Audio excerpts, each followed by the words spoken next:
Welcome to all of you. I'm so excited about this session. First, though, I will say it's been so lovely to be here, and I've had the chance to talk with many of you. For those who don't yet know me, I am Maya Schonbach Lang, and I'm the president of the Authors Guild. Thank you. So, if you'll indulge me for just a second, yesterday someone came up to me after a session and asked what it is that the Guild does. And I thought, oh, what an excellent question. So I just wanted to devote a minute to that. In a nutshell, the Guild protects authors' rights. Some of the questions that have come up during our sessions, including today, about banned books and artificial intelligence. When it comes to these issues, the Authors Guild is in the trenches. We go to Washington, D.C. We meet with congressional representatives. We talk to senators and their aides. We go to court, and we file countless briefs. Just last week, in fact, we filed a class action lawsuit against OpenAI, of which I am personally a named plaintiff.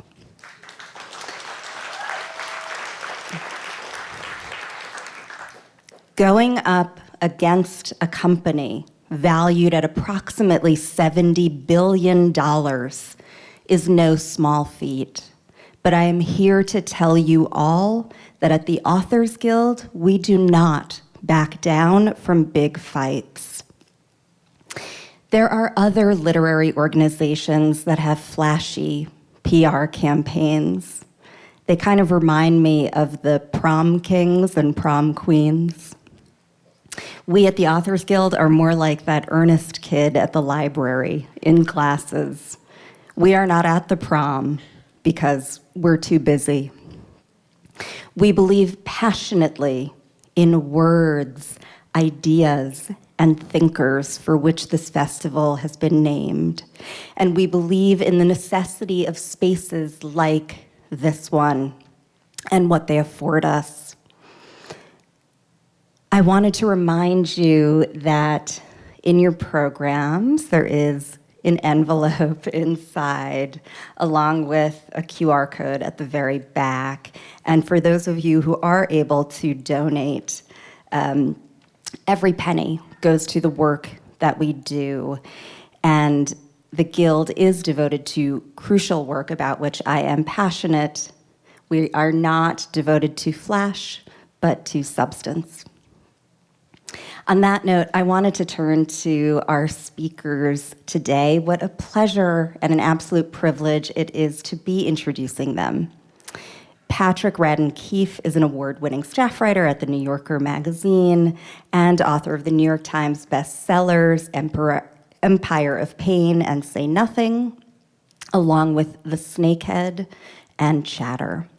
His most recent book is Rogues: True Stories of Grifters, Killers, Rebels, and Crooks, a delicious subject on a rainy day like today. He received master's degrees from Cambridge University and the London School of Economics, and just for kicks, a law degree from Yale University, because why not? Now, I will tell you that personally, I feel Patrick's work should be accompanied by warnings in the same way that pharmaceutical products are. This book may cause you to miss your subway stop. This piece might cause you to ignore texts and invitations from friends. Side effects may include losing sleep as you stay up far too late and being distracted at work as you find yourself thinking about, for example, the squad of detectives in London who are super recognizers and never forget a face. Why are you staring at faces, my friend asked me. Or the surreal case of a CIA hacker's hot-headed revenge. You will neglect other parts of your life. Don't say you weren't warned. Daniel Zalewski is the features director of The New Yorker. He edits the works of many staff writers and has contributed his own writing to the magazine, including incredibly absorbing profiles of Werner Herzog and Ian McEwan, among others. He's also written for the Times Book Review, Slate, and Salon. Daniel is known for being a stalwart champion of long-form journalism, believing correctly in the staying power of stories that delve into nuanced portraits of humanity. You all know when you open The New Yorker and you'll flip through it and think, my God, how long is this one piece? But then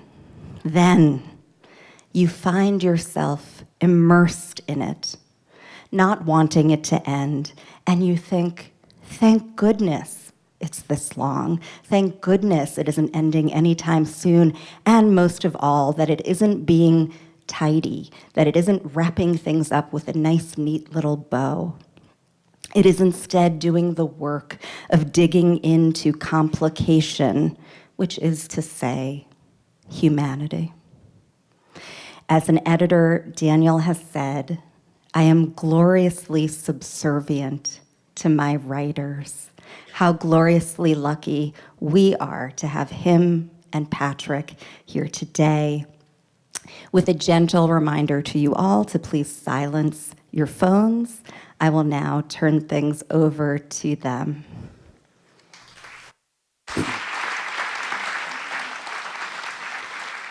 Thank you. That was lovely.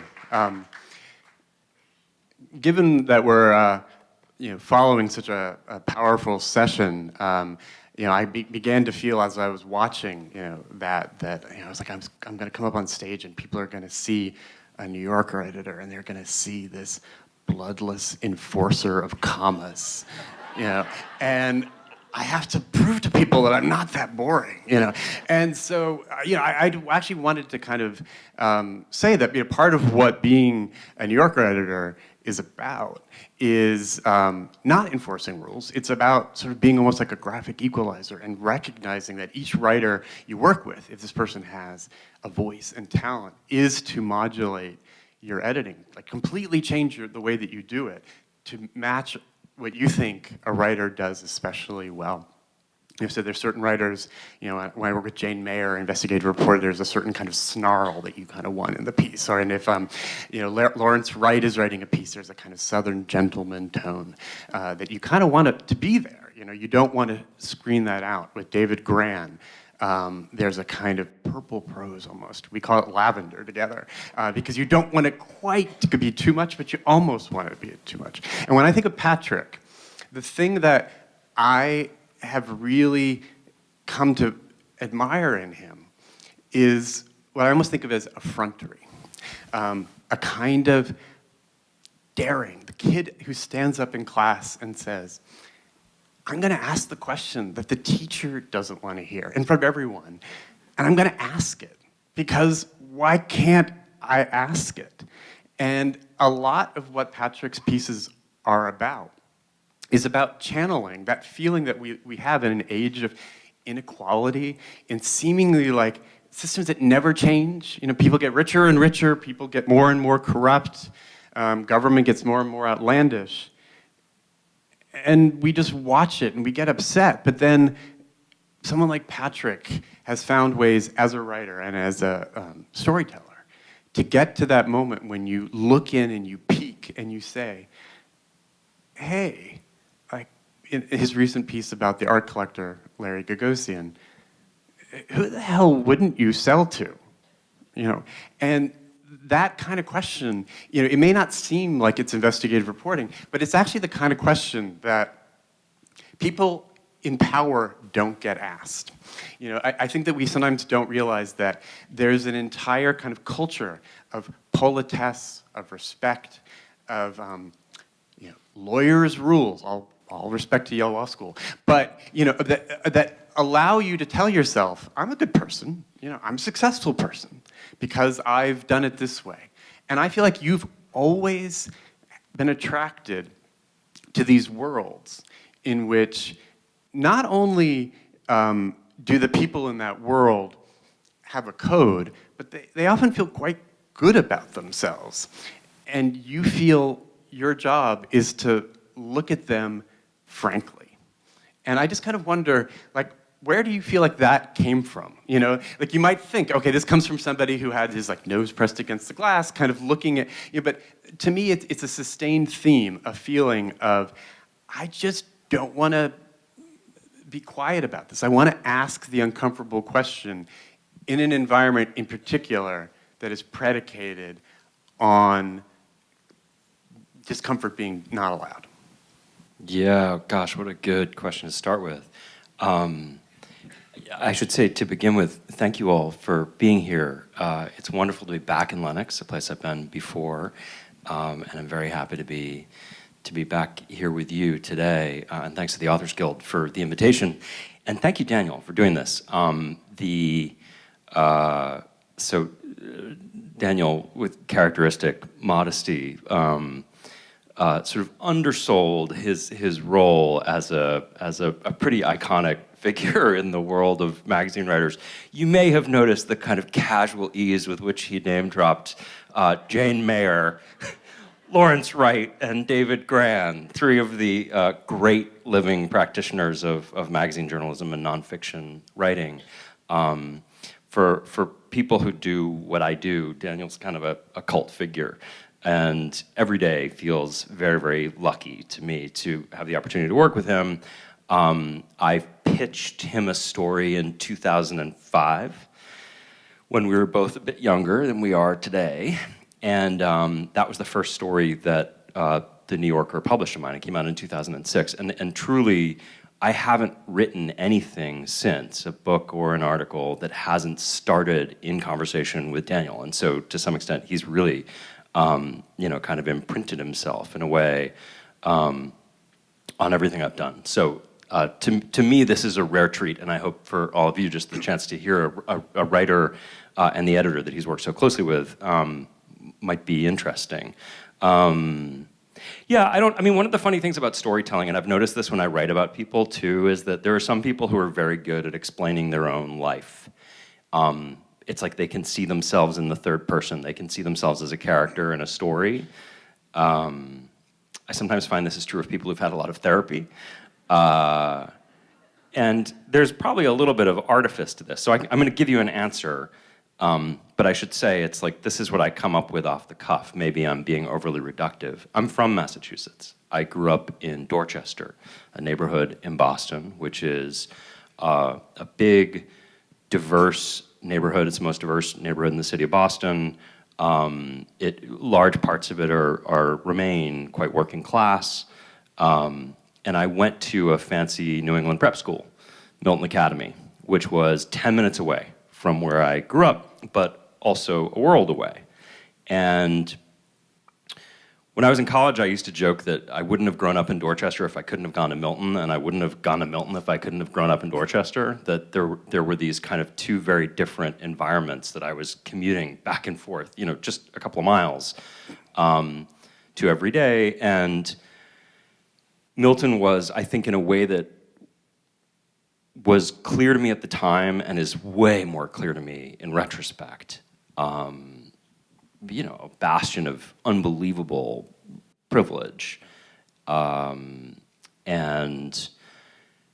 I think that there was a part of me that was, from the beginning, even in ways I couldn't articulate, a little bit skeptical of that. On the one hand, I'm sure there were aspects of my own privilege just for being there that I took for granted, right? But there were other aspects where there was a moment where there was a boarding student when I was, I think, a sophomore or a junior. There was a kid who was a boarding student, a very wealthy kid from Hong Kong, who took his $900 mountain bike and rode down to Ashmont Station, which was the T station, just a block from my house.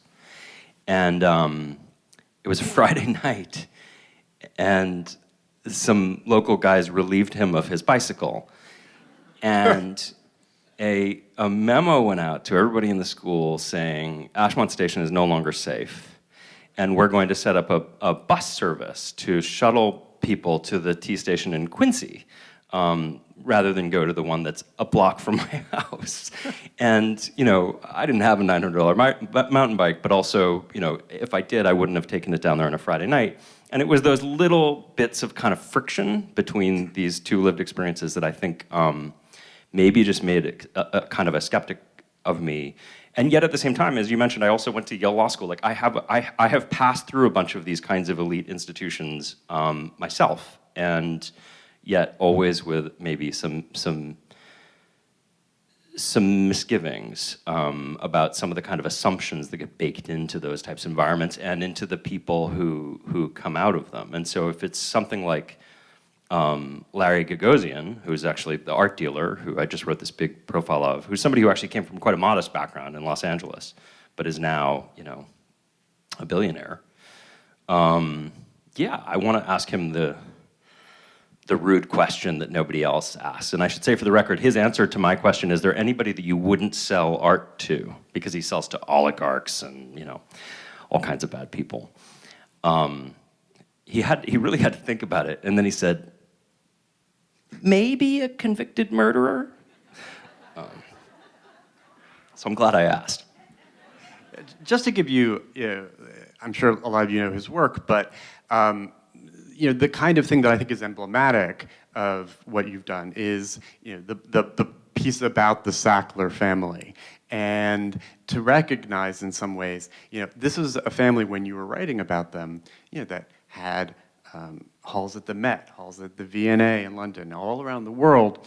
And they had so effectively taken the money that they had made by peddling opioids and creating a crisis, that they really could walk through the world not just without shame, but with like a kind of regal pride. And part of that pride is predicated on an enormous system, I realized. It's not just like one person's arrogance. I mean, would that be enough? It's not. It depends on an entire army of lawyers, often prestigious lawyers, Mary Jo White, people who are often like admired in elite circles, but who are working for companies that are maybe doing something that causes harm, but like they're all following the rules together. It's dozens upon hundreds of people. And that system, in a way, I do think of it as a cult of secrecy, because that idea, when you look at the legal documents, when you've sifted through these things, when you've looked for like the origin of someone saying, wait a minute, does this drug actually not work in the time-released way that we originally said it would? And what are the ramifications of that? You can't find it, almost. And so the idea, we sometimes have this fantasy in the age of Ed Snowden that, in the terabyte dump, there's going to always be that document that gives you like the confession.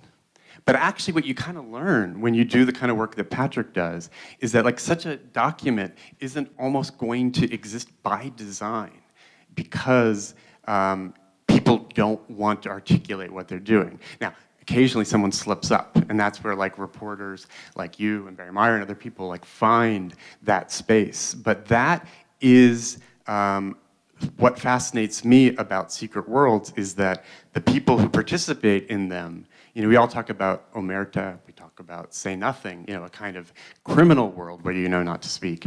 But in the professional worlds that a lot of us may inhabit, a similar kind of code exists, and you have to be able to hear it in order to expose it.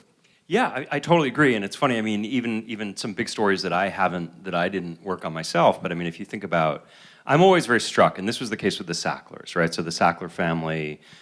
When I started writing about them, I wrote initially a piece for the New Yorker in 2017, and I remember coming to Daniel with this idea initially, because I'd gotten interested in the opioid crisis, actually because what I was interested in was Mexican drug cartels. And the cartels started sending more heroin into the United States in 2010, and nobody could figure out why. It was this riddle. Why is it that all of a sudden they're sending more heroin? In a way that I think is very typical of the way the United States thinks about Mexico, and people think about the drug war in this country and the drug trade in this country. The sort of assumption on the part of all the policymakers in Washington and all the cops and the DEA and so forth was, what are these crazy Mexicans up to now? Like, why are they suddenly sending all this heroin that poor little us, we have no choice but to take? And it never, of course, occurred to them that this might be demand-driven, that it might be driven by U.S. demand, which everything that comes across the border flowing north is driven by our demand. And so I was just really curious about that, and it turned out the answer to that riddle was the opioid crisis, that there was a generation of Americans who had actually started out not with heroin, but with drugs like OxyContin, and then they shifted to the black market, to heroin, which is a chemical cousin of OxyContin. And that's where that demand came from. And then from there, I found out about Purdue Pharma, this company that had really created and marketed the drug that helped start the opioid crisis. And then I learned that Purdue Pharma was owned by the Sackler family. And that was this striking moment for me because I knew that name, in part because I grew up in Boston, and I would occasionally go to the Sackler Museum at Harvard. And I moved to New York City for college, and I would go to the Sackler wing at the Met. I lived in Washington, D.C. for a while, Sackler Gallery at the Smithsonian. And what was really striking for me was when I dug into it, it turned out that Barry Meyer, who actually lives right here in this community some of the year, a New York Times journalist, had written about Purdue Pharma and, in fact, mentioned the Sackler family in the early 2000s. So at that point, about 15 years before I even started looking into this. And I thought, well, surely this must have caught up with the Sacklers. And then I went and I looked, and in fact, all I could find was, press releases about ribbon cuttings and quotes in articles where people talk about the immense generosity of the Sackler family. There was this, I found this, there was a gallery, the head of a gallery in London who had a quote talking about one of the Sacklers, and it said, "It's going to be hard to make her sound anything but positively saintly." And I thought, really? Because I'm here on Google and I'm finding a few things that seem, somewhat short of saintly. And that to me was kind of the way in, but what was most striking about it was exactly what you're getting at, Daniel, which is that there's a kind of, it wasn't that it wasn't known, people knew. People knew that the company the family owned had marketed this drug. At that point, the company had pled guilty to federal criminal charges once already and paid a big fine in 2007. But it's like they all just politely didn't mention it. And some of that is the fact that they hired all these politically influential people like Mary Jo White, who was, if you remember, Barack Obama's head of the SEC, like Eric Holder, worked for the Sacklers and Purdue, Rudy Giuliani, they were both sides of the aisle here. And part of that, I think, was also that you had a lot of these elite institutions, universities like Columbia, like Harvard, like Tufts, and museums that liked the money and were willing to look the other way. And I think you see this across different stories. I mean, Jeffrey Epstein, right? It's not, when the music finally stopped for Jeffrey Epstein, it wasn't that people were just finding out for the first time. In fact, it had mostly been out there. It was just the fact that he was so plugged in with influential people, and I think there was a sense that he had he had a lot of money, he had access to money. He could put you in a room with somebody you might like to meet. You go to a dinner party at Jeffrey Epstein's house, and you might meet Bill Gates, right? And that was enough to kind of keep it going. Harvey Weinstein, same thing, right? I mean, the New Yorker and the New York Times broke the Harvey Weinstein story, but at the point where it broke, it's not that nobody knew. It was actually that there was a big community of people who knew, but because of the apparatus of kind of intimidation and legal threats and so forth that Weinstein had around him, nobody had the courage and the conviction to publish until just a few years ago. So I feel as though this is increasingly, for anybody who has a lot of money and is doing bad things, this is kind of baked in. No, and I think of it in some ways, it's a party, and then I'm sending in a rude guest, and you're thinking, what is the environment in which that's the appropriate thing to do? And one thing I kind of wanted to ask about is the kind of repertorial experience of being that figure. It's easy for me to say, hey, go have some, go ask some tough questions of somebody. Janet Malcolm, one of our most storied staff writers at The New Yorker, once wrote, this kind of article called "The Journalist and the Murderer" that presents a certain kind of journalistic dynamic, which does occur, but isn't the Patrick one. That's one in which you have a seemingly amiable dynamic between writer and subject. The subject can't wait to read the exquisite piece that's sure to result, and then with horror discovers on publication day that actually, the journalist had a more merciless opinion of you than you had thought. But in Patrick's environment, the moment that you dare ask a certain kind of question, the radar pings.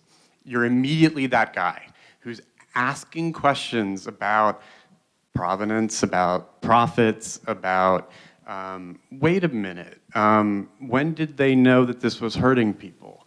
All of a sudden, an entire apparatus kind of descends upon you. I mean, I get these calls, sort of like, I just want you to know that, we have this reporter who's asking kind of intemperate questions.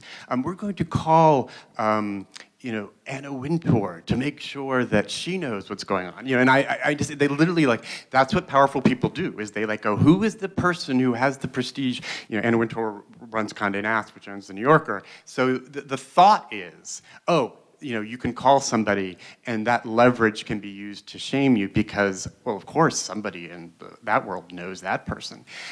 So what does it feel like to be that person for an extended period of time in which people are basically, you tend to think, oh, a New Yorker writer, that's a prestigious thing. You get to walk in with your head held high, your monocle at the ready. That you're actually being treated in this world as, a Daily Mail. The skunk at the garden party. Yeah, you're sort of, and you don't get it. That's the other implication also, is it not just that you are asking questions that shouldn't be asked, but it's because in the end you're kind of a rube. You don't really understand the rules. Yeah, I mean, it's so interesting. I don't,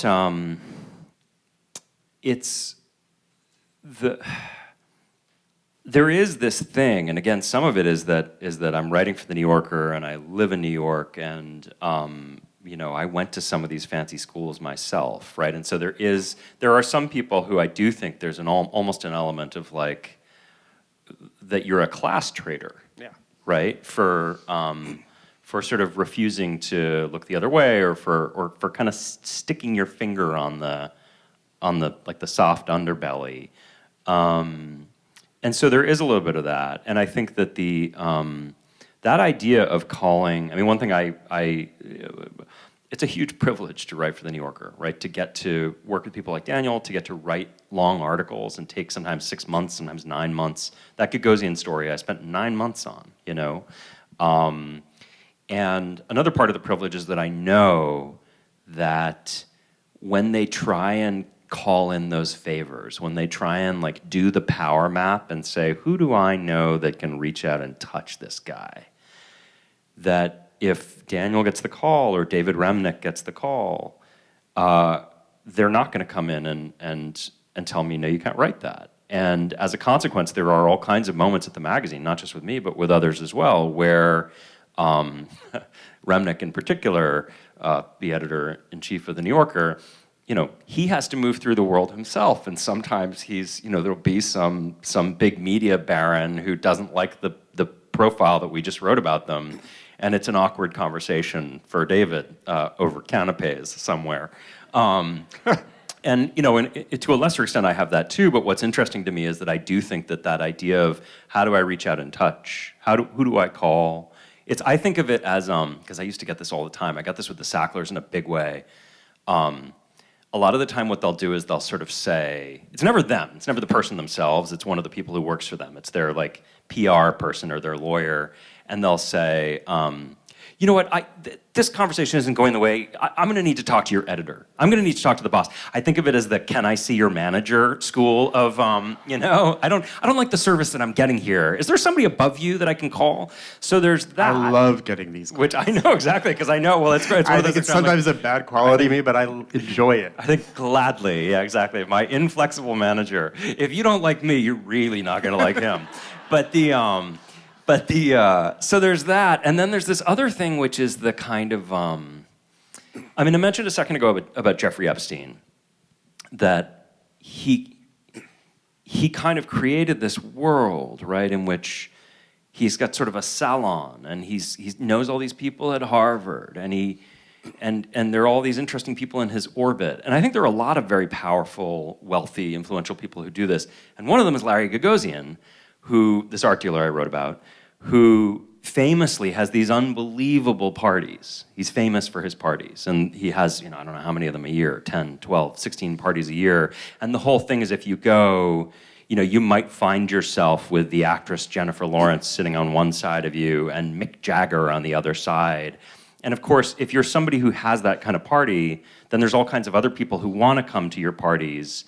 And I sort of developed this theory as I was working that for Larry, part of his business is that he's turned the party, he's turned the show into kind of its own thing. And all these people want to be in his orbit. And actually, there's all these rich guys who, on an interpersonal level, are losers, like not people you would want to hang out with at all. The only thing that's interesting about them is their money. And to a surprising degree, like that money can only buy so much access. Like if you're a really rich guy and you send Jennifer Lawrence an email, she's not going to want to have lunch with you just on the basis of the fact that you run a hedge fund. But if you buy a certain amount of art from Larry Gagosian, you might get invited to a party at his house. And if you do, you might find yourself seated next to Jennifer Lawrence. So there were people in that world, people who know and work with Larry closely, who said to me, for some of these guys, they're buying a lot of this art, it's just a ticket to the party.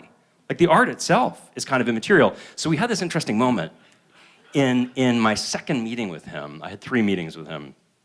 And in my second meeting, we're at his beachside mega mansion in Amagansett. And I really wanted to come to one of these parties because I thought the party's where it's at and I want to watch. And this is the day before Memorial Day, and he was having a party the next day for 170 people. And I kept saying, Larry, just let me come to the party. I'm not going to accost your guests. And he said, no, my friends are very private. It's a really private affair. We don't invite the press. And I kept saying, but I'd really like to be there. I'd like to write about the party. I'd like to write about the party. And there was this amazing moment where he sort of smiled at me and he said, I'll tell you what, after your article comes out, then maybe I'll invite you to one of my parties. And I couldn't hide the look of revulsion on my face. I was just like, I don't want to, you think I just want to come to one of your parties, So he said, after it comes out, maybe I'll invite you to one of your parties. And I said, well, Larry, maybe you won't. I don't know that we have any guarantee that you're gonna enjoy this piece. Well, speaking of the kind of people who go to those parties, another thing you can do if you have a lot of money is say buy the Mets and launder your reputation that way. But Patrick wrote a piece about Steve Cohen, and one of the things that interests me about a piece like that, when you're an editor of narrative journalism, is there are the worlds of the law in which are you guilty of insider trading according to the law? That is one standard. And sometimes we exist in a world in which we have been led to believe that that is always the better standard, always the more rigorous standard. And I don't know if I always agree with that. I think that there is a kind of human understanding of the moral truth that can come out through reading a story.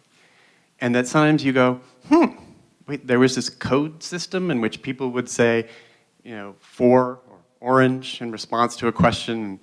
Sure sounds to me like an evasive way of kind of sharing information and getting around what they knew through their in-house legal team was, a way, and here I am saying it, and actually a little thing is going off in my mind going, wait a minute, will lawyers, be listening to this event? But this is part of what journalists do, actually, is push through that culture of kind of rules and politesse and sometimes call it straight. And I kind of want to ask you about that piece, which tells a story about someone who made a lot of money and was hailed as an absolute stock market genius because of the way that the money continued to pile up.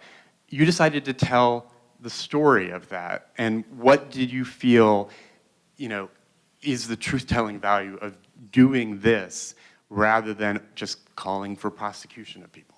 Yeah, what a great question. So I did go to law school. Not because I had any real intention of being a lawyer. It was one of these things where I actually desperately wanted to be a writer, but I couldn't figure out how to. I was at the time I was frantically pitching the New Yorker, and they weren't accepting my pitches. So I figured I had to come up with a backup plan.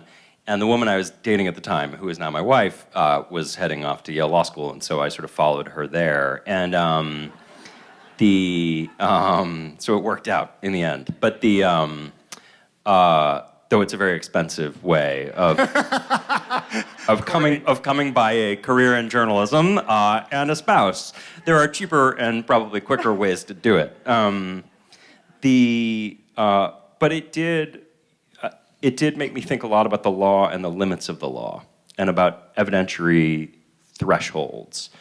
And if you've read any of my writing, one theme that runs through a lot of it is that I think, and I'm hardly alone in observing this, right? But our system is pretty well rigged in favor of the wealthy and the powerful. And justice means something much, much different if you are a working class person in this country, if you're a person of color, if you're a person who is not a member of the elite, than it does if you're somebody like the Sackler family. Or frankly, even somebody like me, right? Like if I were to get, if the authorities were to consider coming after me tomorrow, even somebody like me, right, has a lot of resources that I can bring to bear, even if it's just calling old law school classmates, right, that the average person doesn't. And so that's a theme that runs through a lot of what I do. And what it means is that sometimes I'm writing in a way that, I don't want it to read like an indictment. I want it to be a great story. But if somebody's guilty of something, I want to make that pretty clear. And so Steve Cohen, the guy that Daniel mentioned, this is a story I wrote for the New Yorker about a decade ago. It's collected in Rogues, that collection. He ran the big hedge fund in New York, SAC Capital, and the authorities were convinced that this place was awash in insider trading. And I don't even remember how many people it was, but it's literally like 6 or 7 or more were charged with insider trading and pled guilty or were convicted. All these people underneath the guy at the top. And his lawyers maintained, well, okay, but that doesn't mean he was insider trading or knew what was happening at his firm. Eventually, there was a failure to supervise charge, I believe. And the story, and this was one that Daniel brought to me, and I want to talk about what are the elements that make a great story and seem like they could make a terrific long piece. But in this case, the authorities really wanted to go after Steve Cohen.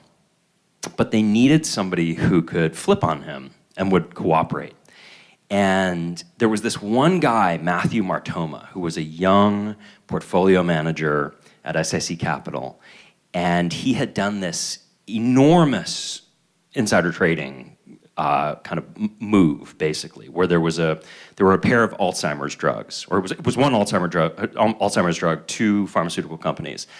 And SAC Capital had made something like a $600 million bet on these, right? And a $750 million bet saying, we think this drug is going to work out. And then there was this one moment where the companies were going to reveal whether the safety monitoring was working on the drug. And just prior to that, SAC Capital reverses their position, liquidates the $750 million, and then makes a $250 million swing the other way, actually betting against it. And it emerges after this happens that the doctor who was in charge of the safety monitoring committee had been quietly talking for a long time to this young portfolio manager, Matthew Martoma, and that Martoma flies out to meet with the doctor one weekend, gets the news that the drug is actually not going to work out, and then has a 20-minute phone call with Steve Cohen. And what we know is that they had this 20-minute phone call. And right after that 20-minute phone call, SAC Capital totally reverses its position. So the feds thought this young guy is totally going to flip on his boss, because otherwise he's going to go to prison for years. And he's got 3 young kids, and then he didn't flip. And nobody could figure out why. Why is it that this young guy would go to prison instead of turning on his boss? I'm not going to tell you why. You have to read the piece to find out. It's a really interesting answer.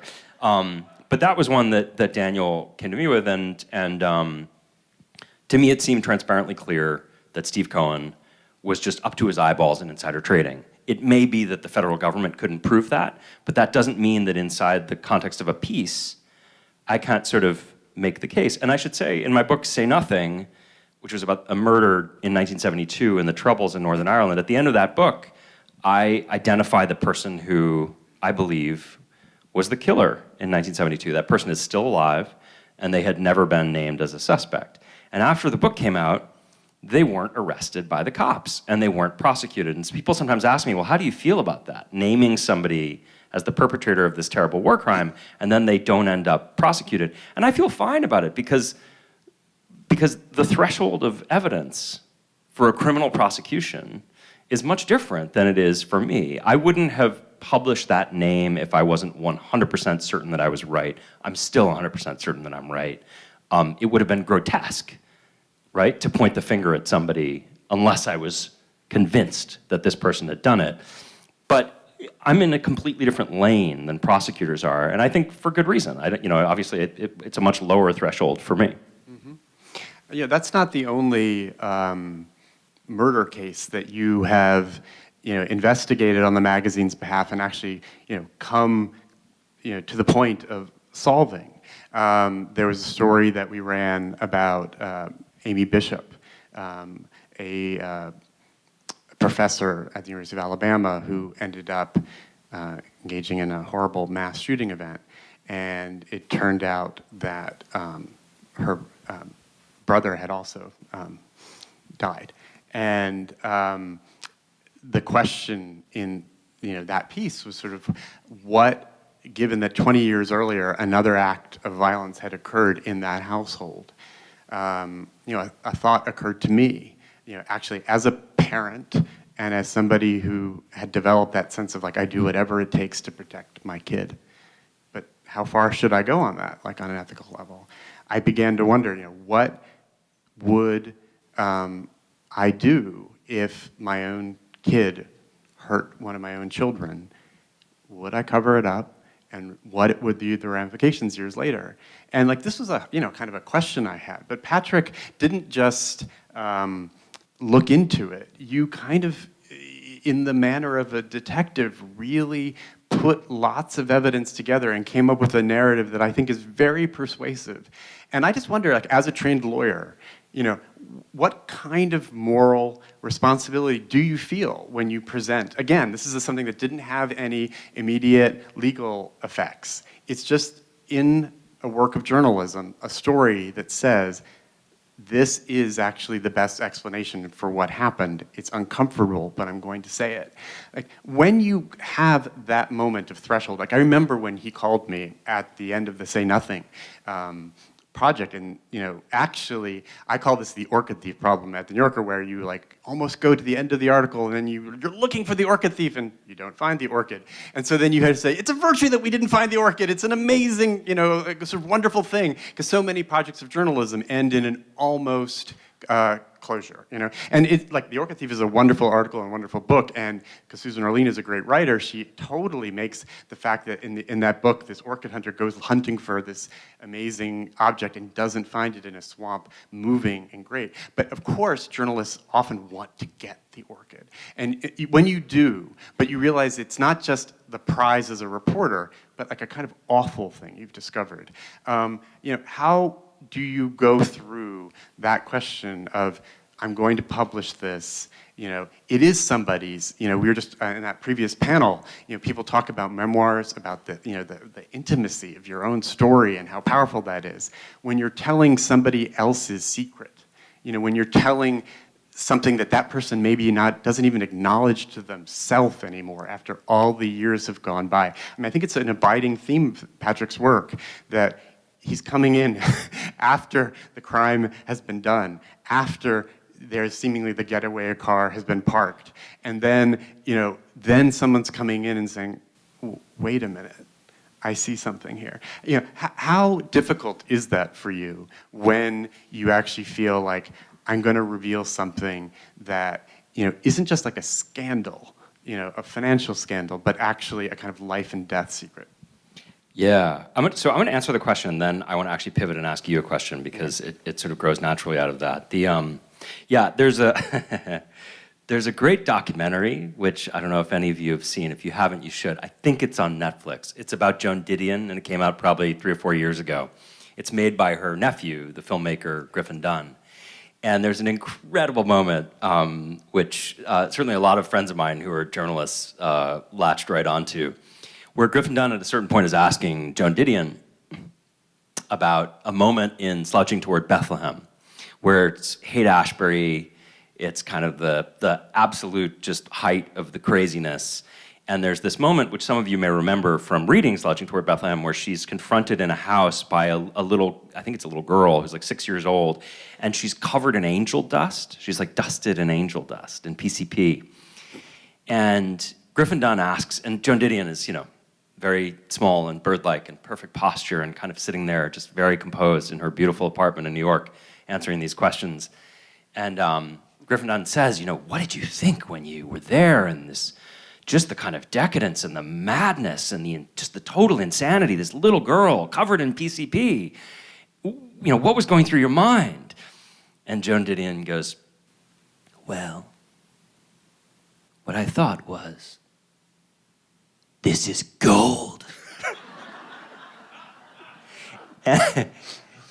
and to me, it was so emblematic of, because there is a thing where you have to have two brains, right? Or it's your head and your heart, where, of course, you're a human being. Like, we're not merciless at all. And particularly for me, I get very emotionally wrapped up in the lives of the people that I'm writing about. Sometimes they're real people that I'm talking to. Sometimes they're people who are dead, who I'm trying to kind of conjure their experience. But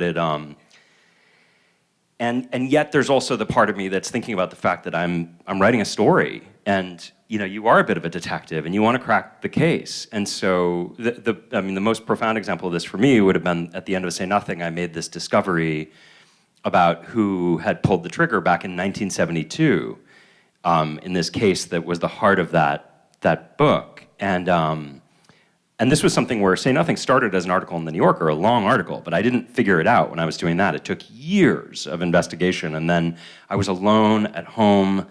My dear old dog, since departed, who used to sleep at my feet when I was working, was with me, and I was going back through the notes of this unpublished interview that I'd gone through half a dozen times, and suddenly it's like the pieces came together, and I just started I started shouting, and my dog woke up, thinking the house is on fire. But then it's the sort of surreal experience of, I'm all alone. I didn't have anybody to share it with in the immediate context, and then after kind of 2 or 3 minutes of that, like, it was gold sort of feeling, it hit me like a ton of bricks that I'm going to have to tell the surviving children of Jean McConville that I know who killed their mother. That you're going to have that conversation, and so I wrestle with it. I don't mean to suggest that I'm joking, but it's one of the harder things I think is kind of is reconciling the sort of rat-like cunning of the journalist who needs to be always kind of sniffing around and a little bit kind of bloodless, right, and sort of merciless, with the fact that I think to be a good reporter, and I also think to be a good writer, you have to be an empathetic human being. You have to sort of see people where they are and try and resonate with their experience. And so the work that we do inevitably has consequences, and you wonder where the little girl dusted in PCP is. But here's what I want to say is, the story that Daniel just referred to, the Amy Bishop story, which I can just give you the bare outlines of. Again, it's in Rogues. It was in The New Yorker in 2014. In 2010, this woman, Amy Bishop, who was a professor at the University of Alabama, she'd gotten her PhD at Harvard. She was a biology professor. She went to a faculty meeting, and at the end of the faculty meeting, she reached into her handbag, pulled out a gun, and shot 6 of her colleagues, killing 3 of them. And I don't need to tell you that mass shootings are lamentably common occurrence. That wasn't news, but the fact that she was a woman was news. It's usually not women who carry out these terrible shootings, and her profile, just generally highly educated and what have you, didn't fit the normal profile. And when Daniel got in touch with me and said, I think you should write about this case, I said, I have no interest in plumbing the psychology of a mass shooter. Why would I do that? I'm not going to write that piece. And he said, no, that's not the story. The story is that after the shooting, a police chief in Braintree, Massachusetts, called the cops in Alabama. And he said, hey, that woman you have in custody, I thought you'd want to know, back in the 1980s, she shot and killed her little brother with a shotgun. There was only one witness to that shooting. It was in the kitchen of the family home. Amy shot her brother point blank in the chest with a shotgun. There was only one witness, and it was their mother, Judy. And Judy Bishop had 2 kids. And she walked into the kitchen, and she watched her daughter kill her son. And the cops were on the way. What does she tell the cops? She said, I saw the whole thing. It was an accident. And Daniel said, with his everlasting wisdom, that's the story. Amy Bishop isn't that interesting. You know, in newsflash, she's kind of nuts. Judy Bishop, as a parent, making this split-second decision about how to react to this awful act of violence, that's really interesting. And so what happened was that in the family and then the community, it was decided this was just an accident. The police never really did a thorough investigation. Amy Bishop never got any therapy. There was never anything on her permanent record. And so she just moved through life. I mean, in a way, it's another of these conspiracies of silence without people knowing.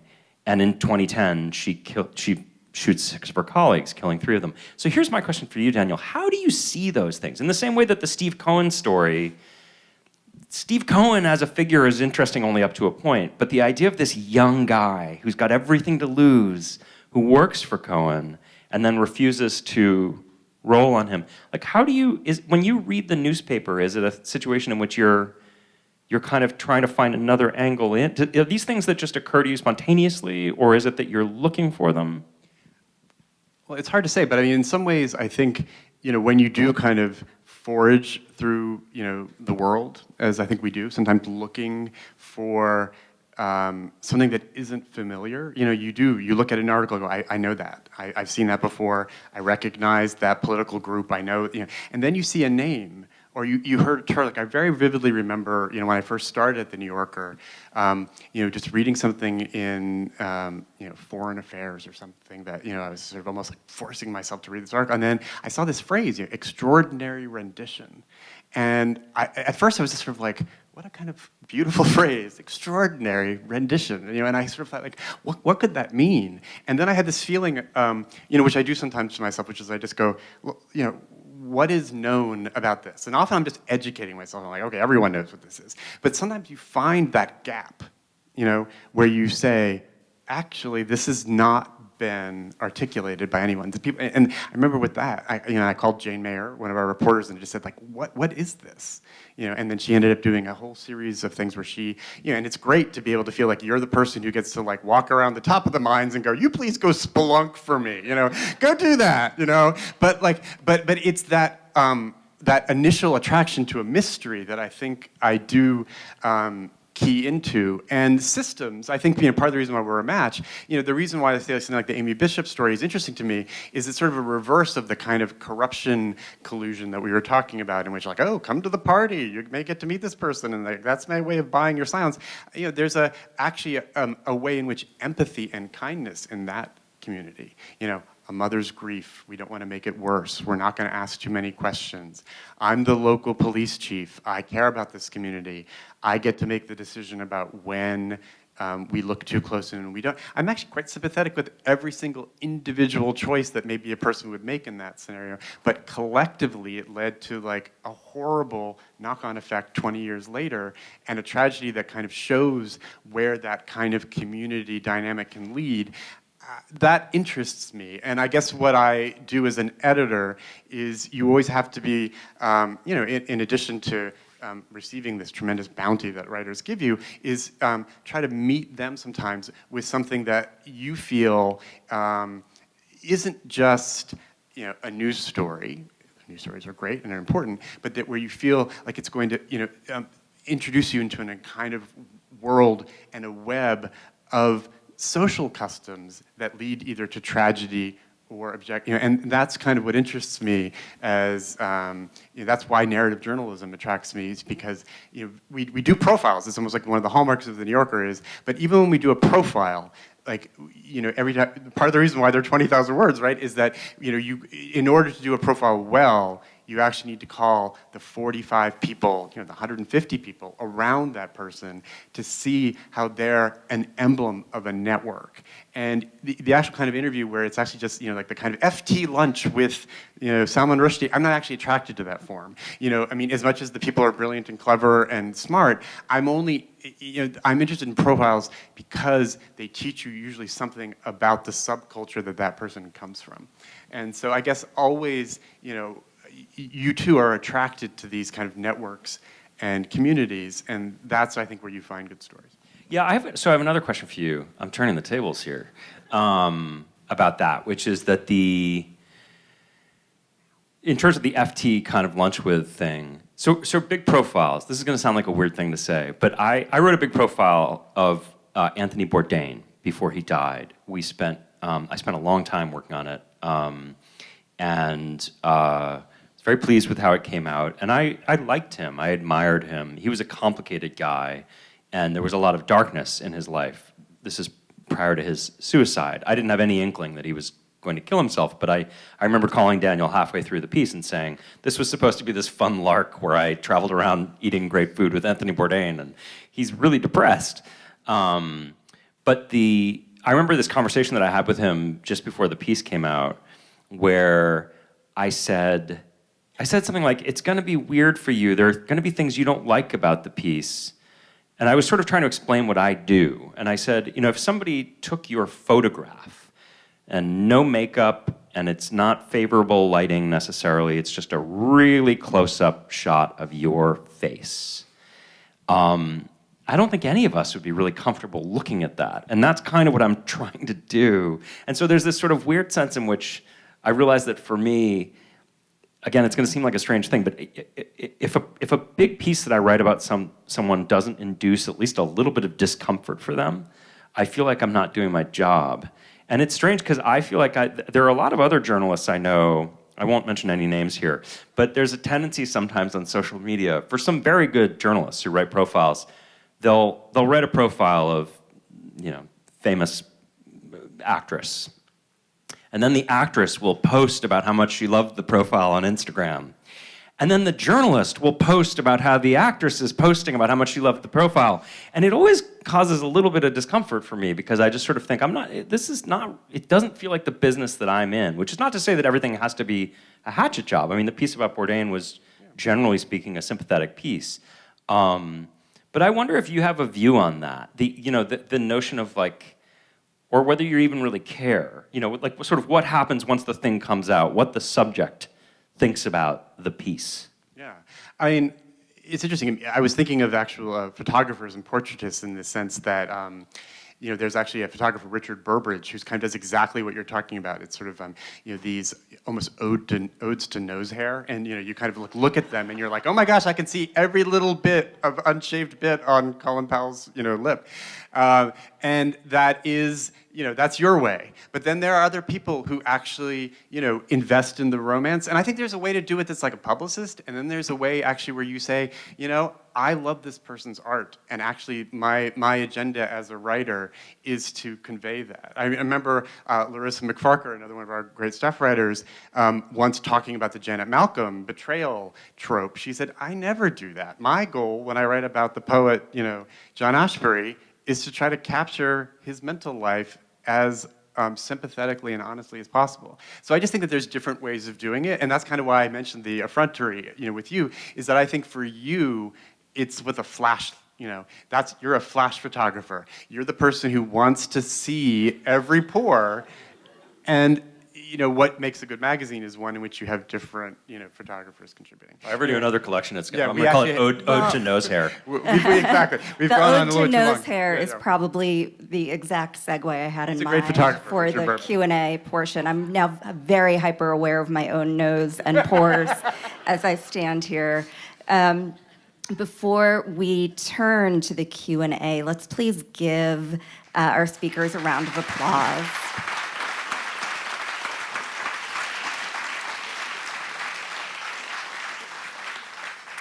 So much of what we've heard about and been thinking about is the power of the probing, insightful question, especially the questions that we might be thinking about, but people are perhaps scared to ask. So I encourage you to ask those sorts of questions, which I think you guys have been great about during the sessions. Okay, that was the first hand I saw up on the end. Okay, so 4 people. Let's say Martha Stewart, Bernie Madoff, Elizabeth Holmes, or our former local hero, Ryan Salem, FTX. Any insights, any personal experiences? And Patrick, could you repeat the question for those who didn't hear? Okay, so this is like a quick fire round here. It was 4 names, and we're asking for any insights or experiences. The first was Martha Stewart. Bernie Inside, Madoff. yeah. Second was Bernie Madoff. Elizabeth Holmes, Elizabeth Holmes. and our former local hero, Ryan Salem Salami, FTX. Former local hero Ryan Salem Salami, FTX. Boy, let's think. I mean, they're all so different. I don't have any experience with any of them. The New Yorker has a piece about FTX coming out tomorrow, so keep an eye out for that by my colleague Sheila Kolhatkar, who spent some time with the Bankman-Frieds. So that should be interesting. Bernie Madoff is still such a riddle to me. But in a way, I mean, Madoff is one I'm really interested in, just because I'm sort of drawn to these like hustler characters who are able to. I mean, on some level, I think of Larry Gagosian as a little bit like this. Larry Gagosian's a guy who starts out selling posters in a parking lot in L.A. In the '70s, and he ends up in the business basically of getting extremely rich guys to pay tens and sometimes hundreds of millions of dollars for works of art that they trade between themselves, and he's commissioning all the way. A victimless crime, perhaps, less so in the case of Bernie Madoff. But I'm very intrigued by the kind of power of personality, and I think Elizabeth Holmes had it as well. I think I touched on all of them. Okay, and then the gentleman in the ochre pants. Yeah. The guy that you nailed at the end of your book by saying, this guy did it, the murder, and named him. 2 questions. 1, how did you get that by the lawyers at the New Yorker? And did that guy ever hire a lawyer to sue you? Yeah, great question. So the question was about the person, and you'll notice I didn't specify a gender, who I name at the end of Say Nothing as the murderer. Okay, I'll read the book. I may have just ruined it for you. How I got that by the lawyers, and then whether that person hired a lawyer. So it was really interesting. Say Nothing is about the IRA, and it's called Say Nothing, right? It's about the kind of code of silence that hung over this world and that organization. And in 1972, there was this widowed mother of 10, Jean McConville, who was taken out of her apartment and by a group of masked intruders. Her children were clinging to her legs, and they said, we'll bring her back in a few hours. We just want to talk to her. And they never saw her again. And the book is about that mystery. And I was able to figure out at the very end of my research process, after 4 years, who it was that actually pulled the trigger and shot Jean McConville in '72. And in advance, there were a series of steps I had to take. One of the wonderful things about working at the New Yorker is that I have these colleagues who are my heroes. They're amazing people, many of whom I was reading long before I came to the magazine. So I had this incredible experience where once I had sort of developed my theory of the case, I figured, well, I've got to figure out how am I going to tell this and what more do I need to do to get to absolute certainty. So I called my colleague David Gran and said, David, what should I do? What would David Gran do? I mean, it was a little bit like I happen to have Marshall McLuhan right here. It's a very lucky phone call to be able to make. And David said, you have to go back. You've got a theory of the case now. it's the sort of Woodward and Bernstein thing, where once you've figured out what you think the answer is, then you're going back to people and you're saying, I know X, how do you respond to that? Rather than just asking an open question. So I did all that. Then I wrote to the lawyer for this person. I wrote directly to the lawyer and said, I'm going to publish a book saying that your client is responsible for this infamous war crime in 1972. Do you care to comment? Could you give me a response or a denial so I can incorporate it in the book? And the lawyer didn't write back. So then I wrote again, certified mail. And the lawyer didn't write back. And 6 months went by, and we published. And right after the book came out, the lawyer gave a kind of, I thought, pretty milquetoast, we deny everything, we are considering legal action. And that's the last I heard of it. So it was, the surprising thing is that I was able to publish in England and Ireland, but we got it past them, and to date I have not been sued, and I don't think I will be. We have a question over here from Susan Choi. Thanks. Enormous fan of yours. Thank you. To say nothing and Empire Painter, I think the two best works of nonfiction I've read in the past decade. Oh my God, thank you. I really love what Daniel said about how you're like the rude guest at the party that he sends into these structures of power. You're still someone who passes as a guest by reason of appearance, experience, Absolutely. your credentials, the institutions you've been affiliated with. Does that give you an experience of access to the Steve Cohens, to the Larry Gagosians that maybe is advantageous, and can you talk about that? Oh, what an amazing question. So Susan's question was about the fact that if in Daniel's construct I'm like the rude guest at the party, who I am, as a middle-aged white guy who writes for the New Yorker and comes out of a series of institutions gives me perhaps access to the party in the first place, right? And what my experience is of that. Yeah, I think it would be crazy to think that it doesn't, right? And I do think that there's a thing, I think, particularly as a white guy, that you notice it with, for me, I've always noticed it with gender, and I've noticed it with race, that there are these moments where, there's a famous old Saturday Night Live sketch with a very young Eddie Murphy, bear with me, where Eddie Murphy wanted to pass as white, and so he sat in a makeup chair, and they made him up as a person who looked white. And then there's a whole series of scenes where everything changes when the last person of color leaves, and it's just us white people, and it's Eddie Murphy undercover. And so it's like he gets on the bus, and the last person of color gets off the bus, and suddenly music starts, and somebody's passing around hors d'oeuvres, and it's all, and there is something to that in the sense that sometimes there is a way that people will talk when they will assume that I'm with them, on an identity basis. And I don't want to overstate that in this context because I'm a reporter. I come in with a recorder. I'm a journalist. They know that they're on the record.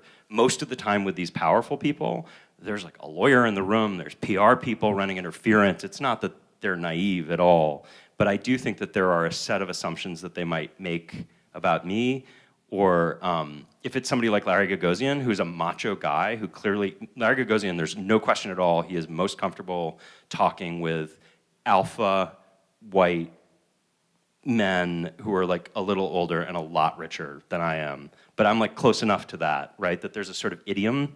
So I think there's no question that that kind of changes the atmosphere in some ways. And listen, honestly, if I can make that work for me, and kind of lull people into a comfort in which they can say certain things, and then I can, if the things are on the record, I can print them, then so much the better. I think it's sort of it's the least I can do. But it's definitely a dynamic I'm attuned to. It's a great point. The woman in the middle holding the red cardigan. Given the types of stories that you do and dealing with very powerful people and uncovering things that they would rather not have uncovered, have you, and given the situation in our country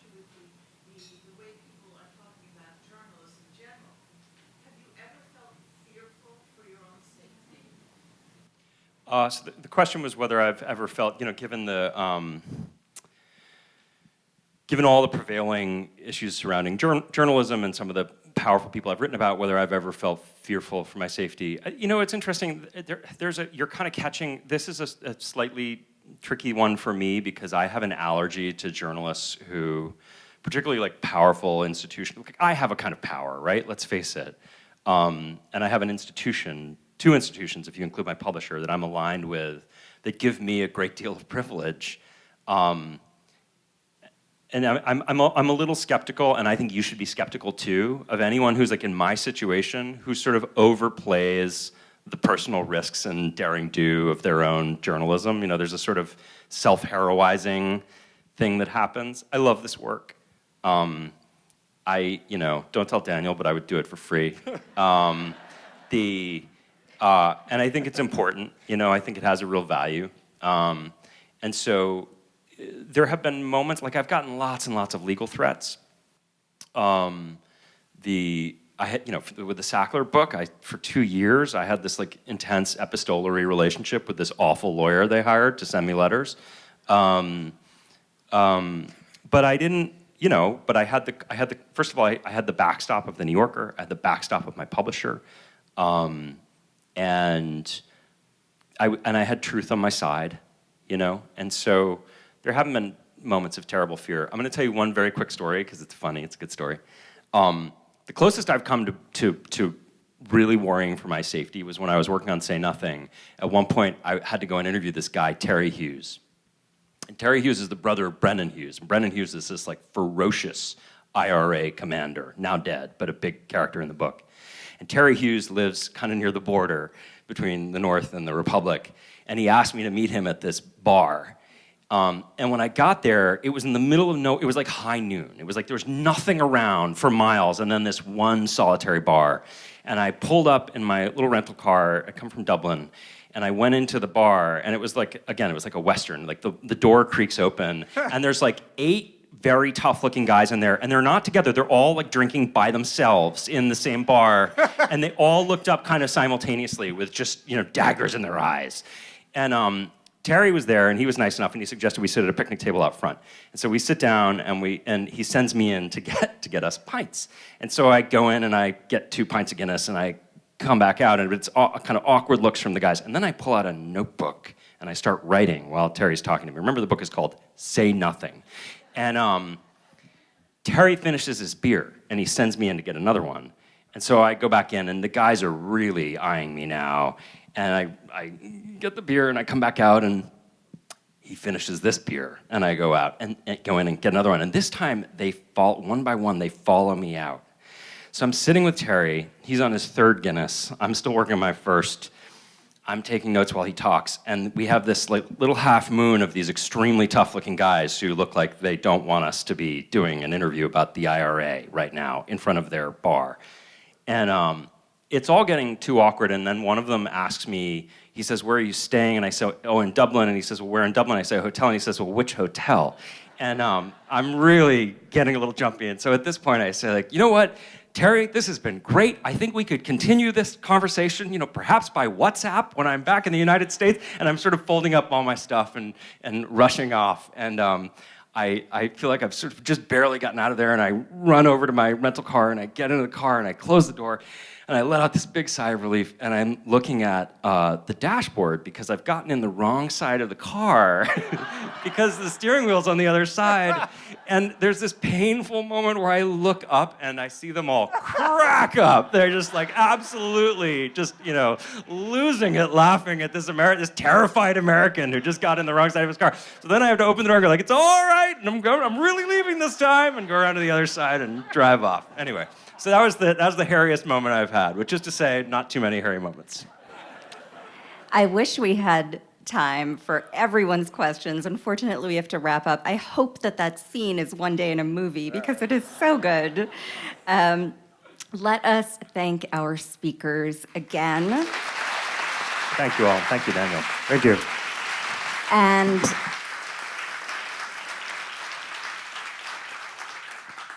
As a reminder, very happily, you can buy Patrick's books along with the books of other authors from the festival in the lobby.